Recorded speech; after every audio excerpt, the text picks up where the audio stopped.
Selamat pagi dan salam bagi kita semua. Bapak Ibu jemaat yang dikasihi di dalam Yesus Kristus, sebelum kita melakukan pekerjaan dan aktivitas kita di pagi hari ini, marilah kita sejenak untuk mendengarkan dan merenungkan firman Tuhan di pagi hari ini. Marilah kita berdoa. Damai sejahtera Allah melampaui segala akal, itulah yang memelihara hati dan pikiranmu di dalam Yesus Kristus Tuhan kita. Amin. Apa kabar Bapak Ibu Saudara jemaat yang dikasihi di dalam Yesus Kristus? Tentu doa dan harapan kami semuanya dalam keadaan baik di pagi hari ini. Renungan harian HKBP Sutoyo Resort Sutoyo hari ini Selasa 29 Juni 2021 dari Wahyu pasal yang ketiga ayat yang pertama. Demikian firman Tuhan, dan tuliskanlah kepada malaikat jemaat di Sardis. Inilah firman Dia yang memiliki ketujuh roh Allah dan ketujuh bintang itu. Aku tahu segala pekerjaanmu. Engkau dikatakan hidup, padahal engkau mati. Dalam bahasa Batak dikatakan, Surat Toma tusuruan ni Huria Sardes, Odo hata partudian, napitu sian debata, jala parbitang napitu, hubotodo akka ulomu, natargoar doho mangulu, namate do. Demikian pembacaan firman Tuhan. Bapak Ibu jemaat yang dikasihi di dalam Yesus Kristus, hidup dalam iman percaya kepada Yesus Kristus membutuhkan kesungguhan. Salah satu yang menjadi tanggung jawab dan kesungguhan itu harus tercermin dalam kehidupannya. Tindakan dan perbuatan haruslah sesuai dengan yang kita imani. Rajin ke gereja, rajin berdoa, harus rajin pula melakukan kebaikan. Ketika imannya teguh dan rajin beribadah, maka ia mempunyai tanggung jawab yang besar dalam hidupnya. Firman Tuhan ini mengajarkan dan mengajak kita untuk peka akan apa yang kita lakukan di dunia ini, agar mempunyai hubungan yang baik dengan Tuhan. Baik ibadah yang kita lakukan maupun kegiatan kita setiap harinya.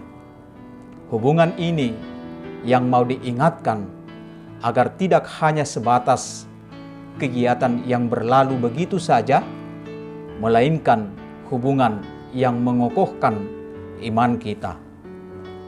Bapak Ibu jemaat yang dikasihi di dalam Yesus Kristus, jemaat Sardis adalah jemaat yang kaya dan maju pada waktu itu. Kemapanan mereka membuat jemaat ini hidup dalam zona aman, sehingga mereka menjalani kehidupan kerohaniannya tanpa kesungguhan, tidak lagi mempercayakan hidupnya sepenuhnya kepada Tuhan, tetapi menjadikan apa yang mereka miliki sebagai sandaran hidup.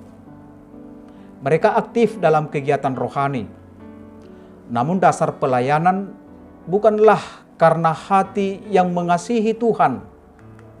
Di balik kenyamanan mereka sebagai orang Kristen tidak dipakai untuk pertumbuhan iman. Disinilah teguran keras yang disampaikan oleh Tuhan, bahwa Tuhan melihat semua kehidupan orang percaya. Di balik kenyamanan mereka secara finansial, Tuhan tidak melihat pekerjaan yang sempurna di hadapannya. Walaupun mereka hidup sebagai seorang Kristen, namun mereka mati secara rohani. Aku tahu segala pekerjaanmu. Engkau dikatakan hidup, padahal engkau mati. Istilah mati di sini menggambarkan kehidupan orang yang hidup di dalam dosa. Boleh saja orang secara fisik itu hidup, namun dari iman dia adalah mati. Ternyata tak satu pun pekerjaan yang mereka lakukan berkenan di hadapan Tuhan dan sempurna di mata Tuhan. Artinya, apa yang mereka lakukan tidak mendatangkan perkenaan Tuhan, tak membuat hati Tuhan disenangkan. Tuhan tidak merasa kagum ketika kita bisa melakukan pekerjaan dengan baik, tetapi Tuhan akan merasakan bahwa kita mengasihi Dia ketika kita hidup dalam persekutuan yang benar dengan Dia. Bukan besarnya pekerjaan yang kita lakukan yang membuat Allah bangga, tetapi besarnya kasih kita kepada Allah di dalam hubungan kita secara pribadi dengan Tuhan akan memberikan nilai terbaik bagi kita di hadapan Tuhan.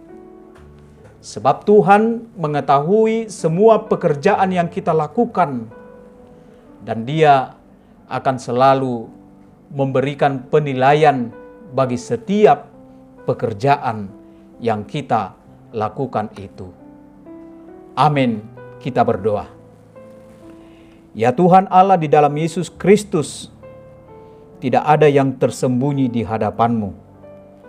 Engkau Allah yang mengetahui segalanya. Tuntunlah hidup kami selalu oleh Roh-Mu, agar kami mampu melakukan segala kehendak-Mu untuk menyenangkan hati Tuhan. Amin. Shalom bagi kita semua, tetap jaga kesehatan, Tuhan memberkatimu.